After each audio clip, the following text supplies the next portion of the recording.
You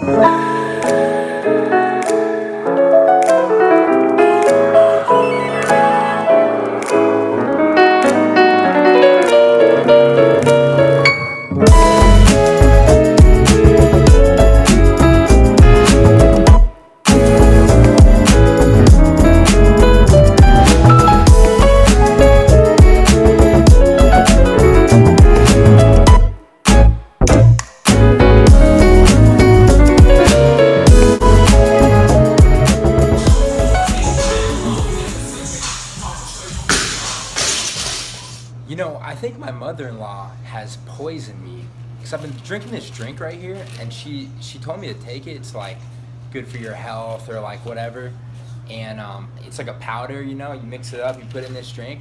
I've been drinking it for like 30 minutes, and my stomach is completely cramped up. So I think my mother-in-law has poisoned me. I'm not sure, but we will see if this is my last day on the job.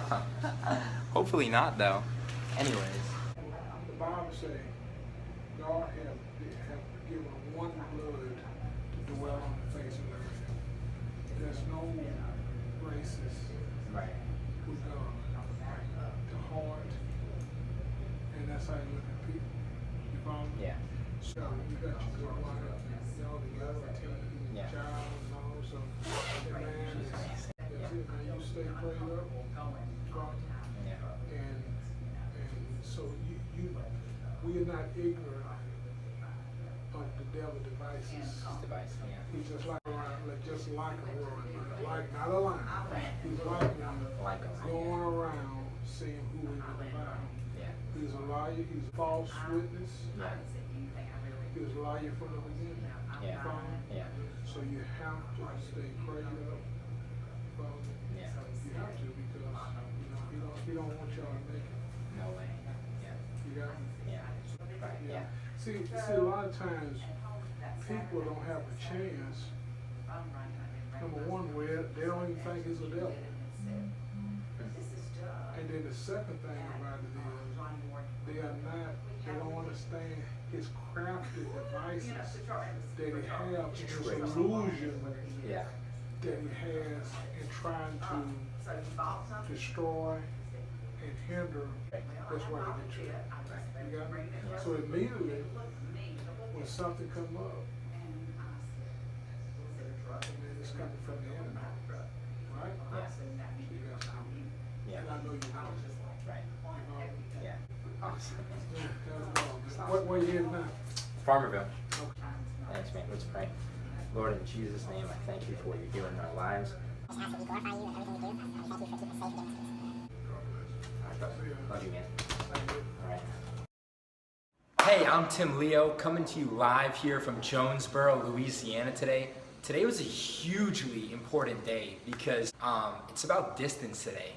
So today I was from Lafayette, Louisiana, through Jonesboro, up to Ruston, from Ruston to Farmerville, from Farmerville to Monroe, from Monroe back to Jonesboro, and we just drove all over the country. I was going through the backwoods of Louisiana. Cell phone had no service. It was an amazing day. Had like the windows down, blasting worship music. It was great. Today, what we learned something that was super important. I was at a local gas station, one of the Shell gas stations over here. I only put Shell in my car and I only put V-Power for some reason. But I was at the gas station and I got in a conversation with these two young men. One of them was a junior in high school, the other was like a senior in high school. I can't remember exactly, like 16 and 17 years old. And we're talking about everything. We're talking about life, talking about business, you know. I'm dressed in my work clothes, so they asked me, you know, what I did and stuff, explained to them. I own a technology company, we encrypt data, we do all kinds of crazy stuff, private investigator, right?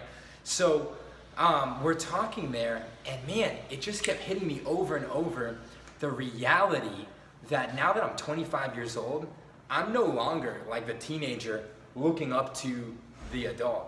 I'm the adult now, being the example and being the role model for young men to look up to. Guys, whether you recognize it or accept it, you are a role model for someone in your life. Someone in your life looks up to you. And man, it hit me so strongly because as we were talking, I kept saying to them over and over and over, guys, you know, what I want for your life, what I feel like God has for you, what I, you know, kind of mentoring them and kind of like giving them a 10-minute cram everything into their head, right? Obviously, love God, love people, trust in Jesus, you know, hammer it into their head. Then I was talking about business, talking about residual, ongoing income, talked about technology, basketball, all kinds of stuff.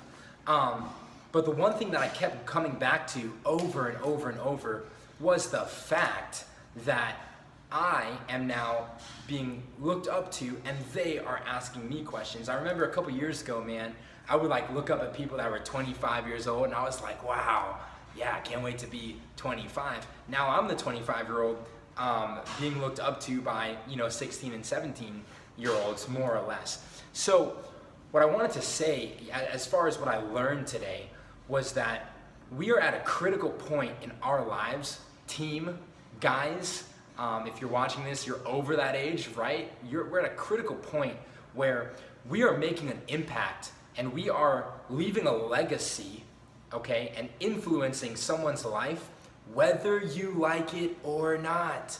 So leave that legacy of positivity, of love, of hope, of freedom, of financial freedom, right? As well as spiritual freedom. Leave a legacy on people's life. Every single day, I try to find a couple people, you know, I can't reach out to everyone in a day, but I try to find a couple people that I can reach out to and I can impact their life for the better. And I encourage you guys to do that too. As far as business-wise goes, we did like a $180,000 account today, so that was good. We were able to really help them out. I'm looking forward to doing business with them. I'm jetting back to Louisiana, back to Lafayette right now. I consider this like South Arkansas. I'm jetting back to Lafayette right now, then I'm going to Houma and New Orleans this weekend, and then from there, probably Gulfport, Mississippi. So a lot of stuff going on, but the one thing that I want to impress upon you is that people are looking up to you, whether you like it or not. Leave a legacy of God's blessing, hope, and freedom in their life, man. It was crazy. We were like in the Shell gas station, and I've like got my hand, I'm laying my hands on people, just praying for them in the Shell gas station, wherever, right? Everywhere that we go, we're shining the light, right? So it was really fun, had a really great day, and we're really looking forward to what God has this weekend. Very important weekend, and I'll keep you guys up to date. Today is the 7th of September, 2017, Thursday. I'm gonna put that on my podcast. We're over here talking about disasters. What's your name, brother? My name is Carl Chapman. Carl, I'm here with Carl, and we're talking about disasters. And tell him what you said about coming together. I said, we as Americans, we come together really well in times of disaster, and tell him what you said. I told him, you know, God, he desires to see us come together outside of disasters. He wants this to be a daily thing, that we come together and support each other, help each other, you know, hug each other, love each other. He wants to see that every day. I mean, absolutely. It's hard to just die to see us as people just love each other. Absolutely. And, hey, absolutely, man. That's awesome. Love you, brother. That's what I see. That's right, man. Awesome. We'll see you later. Okay. All right, brother. God bless you. Alrighty. It's like a 3-hour drive home. Hey, it's like 10:30. I just got home, so I've been gone from 4:30 in the morning to like 10:30 at night. On the way home, I had a really impactful conversation with my team, and one of the things that we talked about was 3 things that I look for when I either hire someone as an employee or look for a business partner. One of the things, number one, really has to be they're obsessed with success. Success is their duty, their obligation. They are obsessed with being great at whatever it is that they do. So that's the first thing. If someone's waking up at 8 o'clock in the morning, they're not obsessed with success. If they're waking up at 7:30 thinking that, you know, they're not obsessed. If someone's, you know, spending hours and hours on YouTube, social media, just scrolling through stuff, looking at other people's lives and not building a lifestyle for their family, they're not obsessed with success to me. So obviously I wouldn't want to be in business with them, number one. Number two, second thing I look for in someone is I look for someone that has a big drive and a big why. For example, with me, when I wake up in the morning and my eyes pop open, I literally see hundreds, if not maybe thousands of children that have died while I was sleeping as a result of not having clean water to drink, okay? Something I'm obsessed. If I go through my day and I don't perform and I fail in that day, I feel like I'm failing the hundreds of children that are in our orphanages and schools because I have a big motivation to help them and to bring life and bring hope to those children, okay? So number two is a big drive, a big why. And number three, I look for someone that has a willingness to learn. So in other words, there's a lot of people out there that think they know it all and they think that they have everything, like their process, you know, they just think they know it all, right? Because either they've been in a sales background before or whatever. They might have sold cars before, right? I sold cars, and most of those car salespeople, they wouldn't last a day in my industry. They'd be eaten alive because they're not willing to learn, and they're not humble. So number one, obsessed with being successful and being great. Number two, a big drive, a big why, a big motivation. Someone that has kids on the way or has kids. You know, when I was a single guy, I would like sell one deal a week and be like, oh, I'm good, I'm covered for my whole week. Now that I have a child on the way, I'm like stockpiling goods, just building a mountain of cash and savings for that child. So a big drive. And number three, a willingness to learn, okay? You can't think that you know it all. I've met people that have been in this industry, the industry that I'm in at least, the tech industry for 22 years.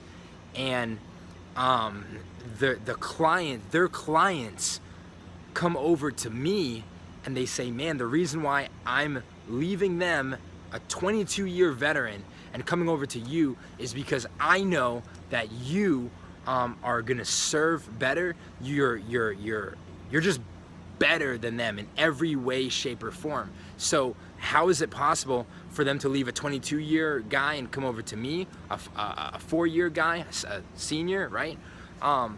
Because I'm willing to learn and refine my process every day. I'm auditing something in my business. What can we do better? What can we as an organization improve on? I'm obsessed with improving and being the elite in my industry. So that's something that we talked about. Another thing that we talked about that's super important is the fact that a lot of people invest money into things that they know nothing about.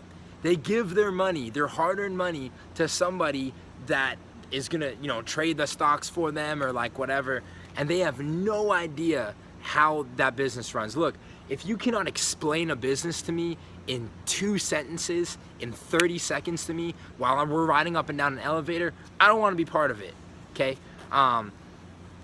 So that's that. And then one more thing, and I'll walk inside here. And one more thing is that, man, you know, what that guy said in that hotel was so powerful.